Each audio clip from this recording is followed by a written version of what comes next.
What happens when a beloved British actor's polite demeanor finally snaps under pressure in just 43 seconds?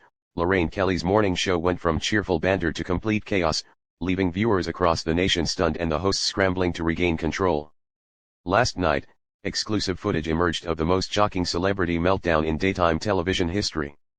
And what you're about to hear will change how you see your favorite morning presenter forever. Good morning and welcome to this exclusive commentary breakdown of the most explosive television moment that had social media buzzing until the early hours. I'm here to walk you through exactly what happened when Colin Firth, the usually composed Pride and Prejudice star, reached his absolute breaking point live on air. The morning started like any other on the Lorraine show. Bright studio lights, that familiar purple sofa, and Lorraine Kelly's trademark smile, welcoming viewers to another day of celebrity interviews and lifestyle segments. Colin FTH had been booked to discuss his latest film project, what should have been a straightforward promotional appearance for one of Britain's most respected actors. But something was different from the moment Colin walked onto that set. Those who know him well describe a man who chooses his words carefully, who thinks before he speaks and who treats every interviewer with genuine respect. This morning, however, there was a tension in the air that even the studio audience could feel. Lorraine opened with her usual enthusiasm, that sing-songish accent cutting through the morning television atmosphere. Right then, "We're absolutely delighted to have the wonderful Colin FTH with us this morning," she began, leaning forward on the sofa with that practiced television presenter posture. "Now, Colin, darling, I have to ask you about something that's been all over the papers this week." And there it was, the first red flag. Colin's expression shifted almost imperceptibly, but viewers watching closely could see his jaw tighten just slightly.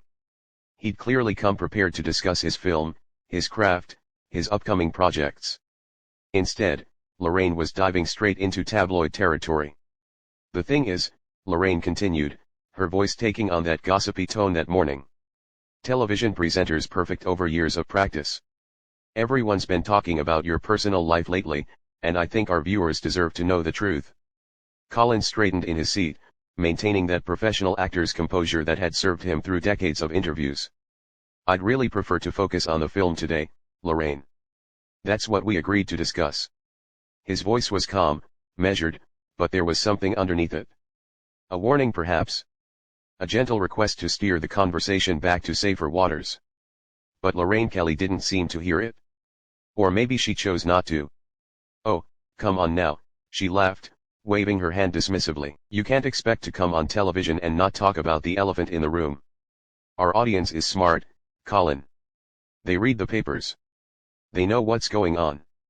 The camera captured Colin's face perfectly in that moment. The slight furrow of his brow, the way his hands moved to rest more firmly on his knees. He was a man trying very hard to remain professional in the face of something he clearly hadn't signed up for. "What elephant would that be, Lorraine?" he asked quietly. And that's when everything started to unravel. Lorraine leaned back, clearly pleased with herself, as if she'd just landed some sort of journalistic coup. "Well, the separation rumors, of course. The stories about you and Livia. I mean, after 20 years of marriage, surely you can give us something." The silence that followed lasted only a few seconds, but it felt like an eternity. Colin FTH, the man who had charmed audiences as Mr. Darcy, who had brought depth and nuance to countless characters, sat there processing what had just happened. He'd been ambushed, pure and simple. "I see," he said finally, and those two words carried more weight than any dramatic monologue. "So, this was never about the film at all." Lorraine's smile faltered for just a moment, but she pressed on. "Now, don't be like that. We're all friends here. I'm just asking what everyone else is thinking." "Friends," Colin repeated. And for the first time that morning, his voice carried a sharp edge that made everyone in the studio sit up straighter. "Is that what friends do, Lorraine? Invite someone onto their show under false pretenses and then ambush them with personal questions they've specifically asked not to discuss?" The change in atmosphere was immediate and palpable. What had started as typical morning television banter was quickly becoming something much more uncomfortable. Lorraine shifted in her seat, her practiced presenter smile still in place but looking increasingly forced. "Oh, now you're being dramatic," she said with a laugh that sounded hollow even through the television speakers. "It's just a simple question. You're a public figure, Colin. These things come with the territory." Colin's response came quietly, but with the kind of precision that only a trained actor could deliver. Being a public figure doesn't mean I forfeited my right to privacy about my family. And it certainly doesn't mean I've agreed to have my personal life dissected for entertainment. The studio audience was dead silent now. You could practically feel the discomfort radiating from every corner of the room. This wasn't the cheerful morning chat show content they'd expected to witness. But Lorraine wasn't backing down. If anything, she seemed to double down on her approach, perhaps thinking she could charm her way out of the increasingly tense situation. "Look, I understand you want to protect your privacy," she said, leaning forward again with what appeared to be a sympathetic expression, "but let's be honest here, you've been photographed. There are sources.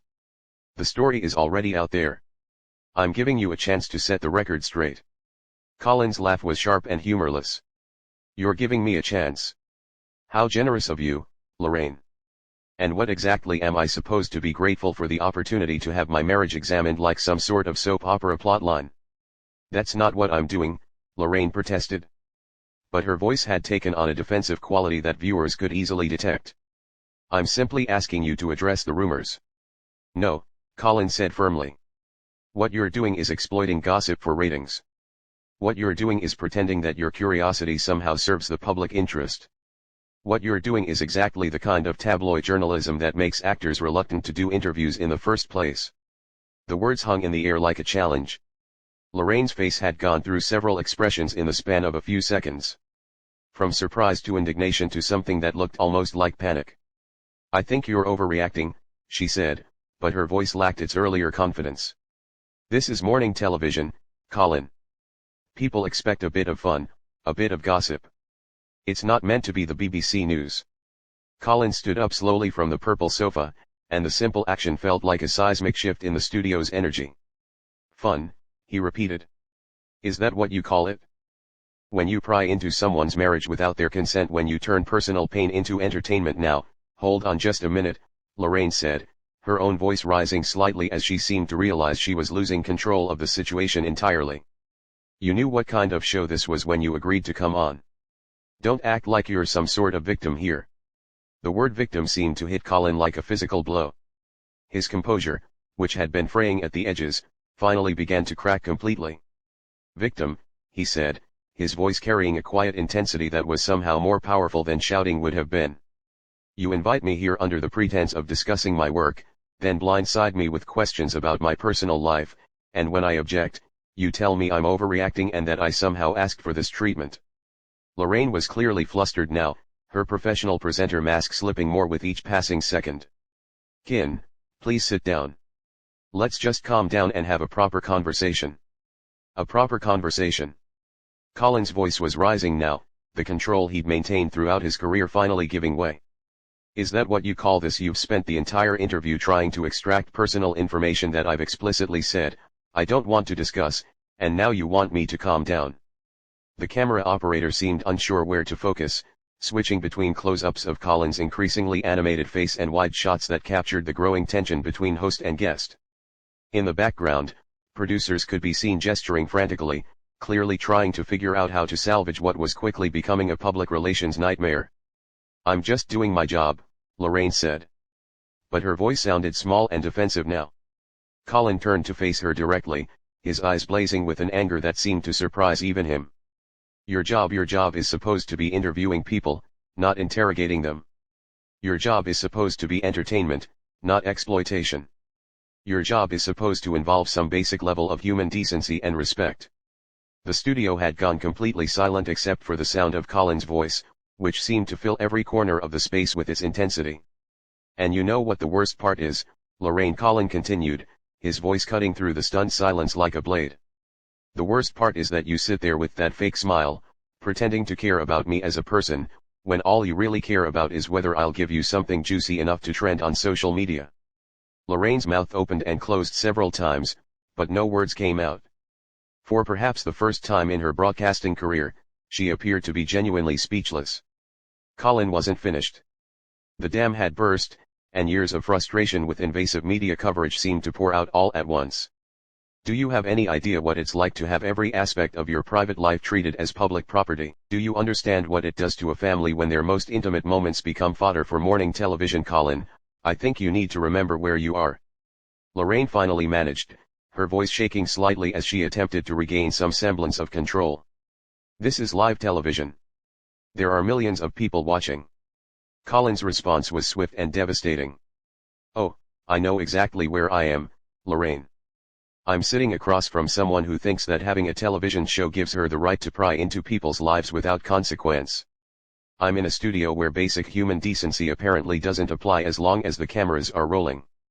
The accusation hung in the air like smoke.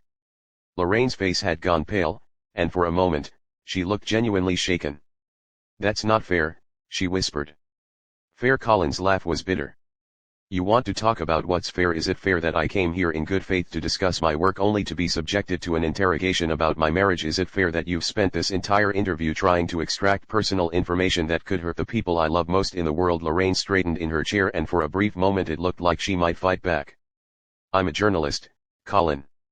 I ask the questions that people want answered. No, Colin said firmly, pointing directly at her. You're not a journalist. Journalists have ethics. Journalists respect their subjects. Journalists don't ambush people and then hide behind their profession when called out for it. The words hit Lorraine like a physical slap. Her carefully constructed presenter persona crumbled completely, replaced by something raw and defensive. How dare you, she sputtered. I've been doing this job for decades. I've interviewed everyone from prime ministers to movie stars. I don't need some actor telling me how to do my job. Colin's expression shifted, and suddenly the anger was replaced by something that looked almost like pity.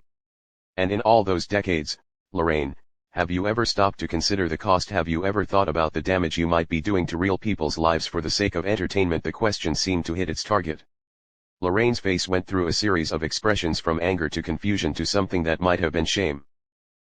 She began, but Colin held up a hand to stop her. Do you know what the truly tragic part is? He continued, his voice now quiet but filled with disappointment. You could have had a perfectly good interview today. We could have talked about the craft of acting, about the new film, about the industry. Your viewers could have learned something meaningful. Instead, you chose to turn this into a circus. Lorraine tried one more time to regain her footing. The audience wants to know about your personal life, Colin. That's just the reality of celebrity culture. Colin shook his head slowly. No, Lorraine. You want to know about my personal life. You've convinced yourself that your curiosity represents some sort of public interest, but really it's just voyeurism dressed up as journalism. The silence that followed was deafening. Even the studio crew had stopped moving. Everyone frozen in place by the intensity of what they were witnessing. Colin looked around the studio, taking in the cameras, the crew, the audience that had come expecting light entertainment and instead found themselves watching a man's dignity under assault. You know what the saddest part of all this is? He said finally. Somewhere out there are young actors watching this, and they're learning that this is what they have to expect, that their personal lives will be treated as commodities.